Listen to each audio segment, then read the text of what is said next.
I was jolted awake at 2 a.m. by the one sound no solar engineer ever wants to hear. My surge alarm wailing from my grid console like a dying fire truck. I stumbled out of bed, half blind, and stared at the inverter readout. An unexplained spike over 11 kilowatts, triple the normal overnight load. The culprit? My outdoor charging port. Confused and furious, I threw on a hoodie, grabbed my phone and flashlight, and stormed outside. There, under the moonlight, sat a shiny white Tesla Model X plugged neatly into my private solar charger.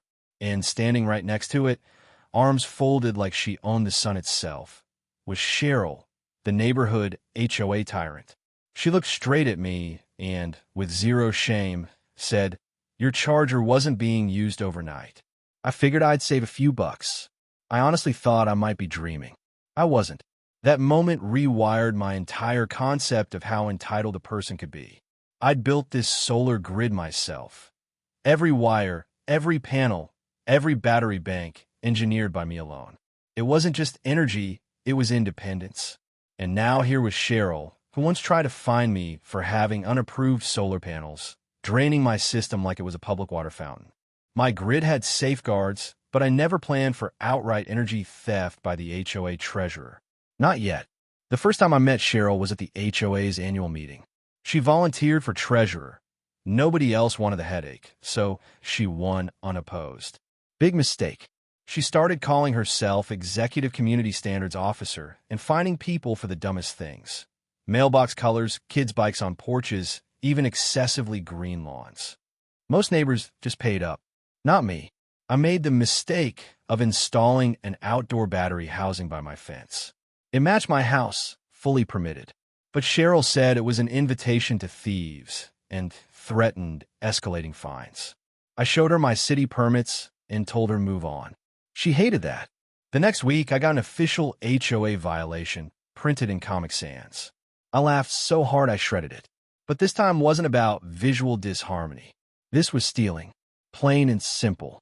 I stood there, staring at the Tesla humming away, and asked calmly, "You can't just plug into my grid, Cheryl." She shrugged. "It's on the outside of your house. We're a community. So technically, it's everyone's energy." I couldn't even form words. She treated my closed grid system like a communal garden hose. I reminded her the HOA had no claim over my grid. She rolled her eyes. "Be grateful. It's clean. I'm not burning gas." That's when I knew I was at war. I didn't yell, didn't unplug her car. I just walked back inside, opened my console, and recorded the logs. A 73% battery drain in under 5 hours. Almost a full charge for a Tesla, costing me money and battery cycles. I pulled the driveway cam footage.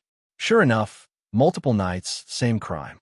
She'd sneak in, plug in, and walk away like she owned it. Next morning, I knocked on her door, calmly explained everything. Offered to forgive it all if she stopped and reimbursed me a bit.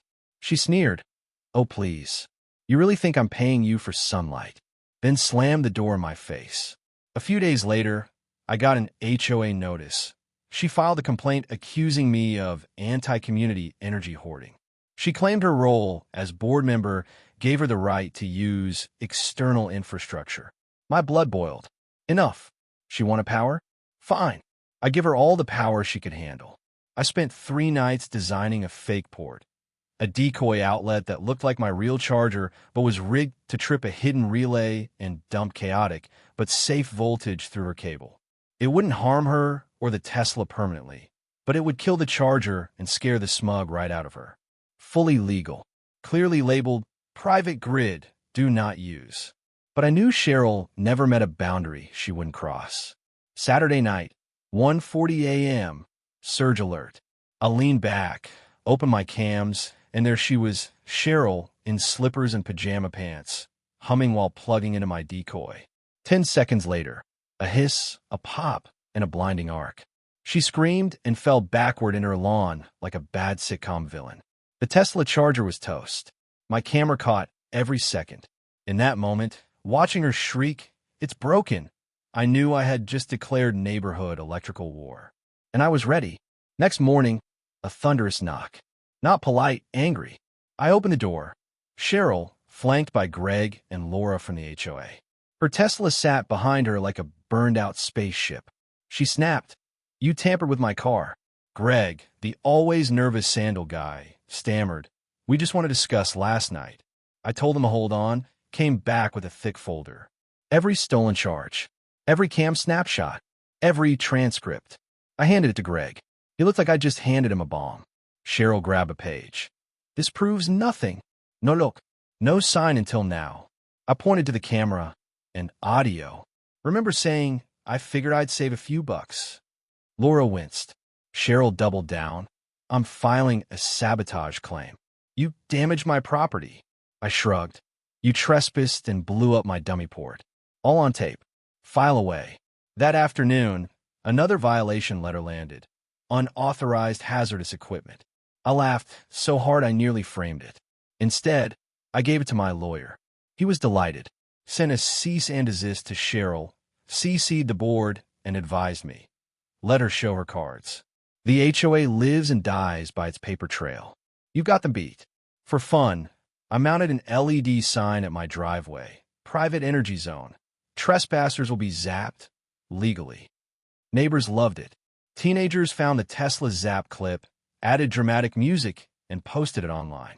2 million views in days. Cheryl was viral. HOA tyrant turned meme. My sign glowed behind her in every frame. People thanked me in person. One neighbor, Danny, dropped off a six-pack. "Dude, you're the hero we needed." I wasn't a hero. I just wanted accountability. When the HOA called an emergency meeting, I brought my binder. Cheryl sat up front like a cornered possum.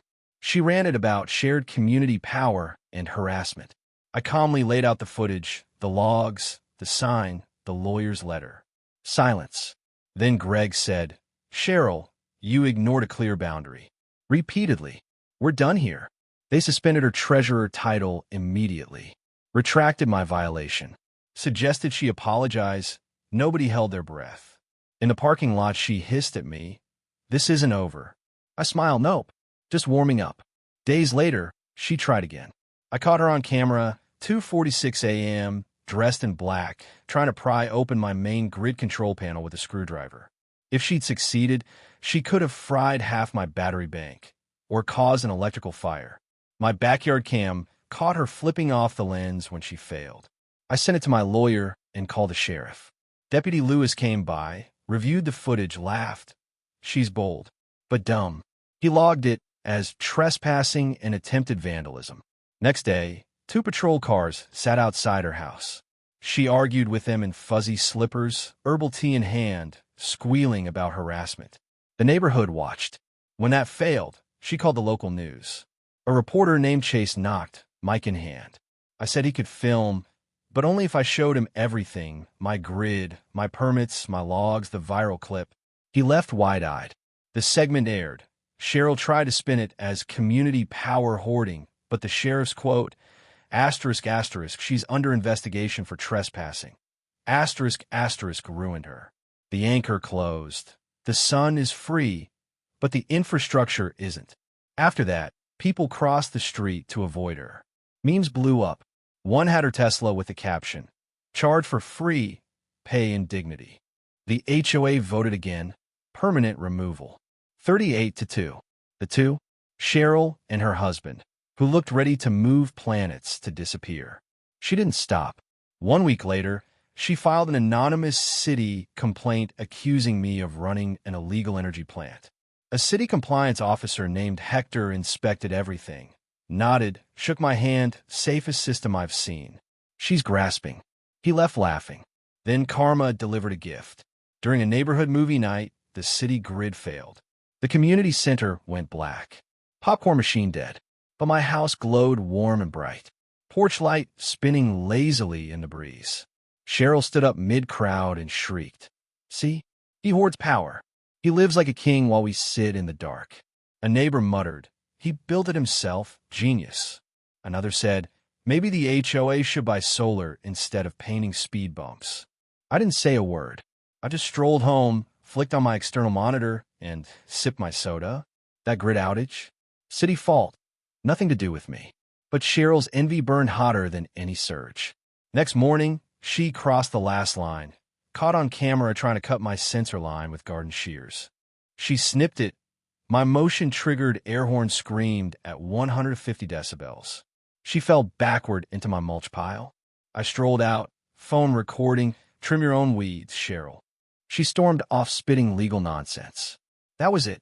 My lawyer filed for a restraining order, granted within 24 hours. I didn't stop there. I wrote the solar education and energy boundaries policy, laid out clear tampering penalties, and got it passed at the next HOA forum. Even her last loyal friend voted yes. Cheryl never showed.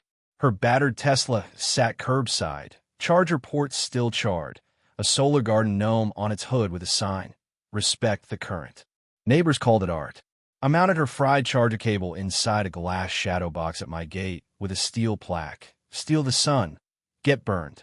Locals snapped selfies. Kids nicknamed it the Zap Relic. Nobody messed with my grid again. Weeks later, the city nominated me for a sustainability award. I stood on a small stage, accepted my plaque, and kept my speech short. Respect your neighbors. Respect the grid. And never underestimate the pettiness of those who don't. The mayor laughed. That night, I stood at my gate, watching my panels glow. The neighborhood was calm. The cables safe. Cheryl was gone. House for sale, ego scorched, reputation ruined. In the end, she thought power meant control. But real power? It's knowing what's yours, defending it with facts, and letting the voltage do the rest. And as the sun dipped low and my grid hummed alive, I smiled. I didn't need to say a thing. The current spoke for itself.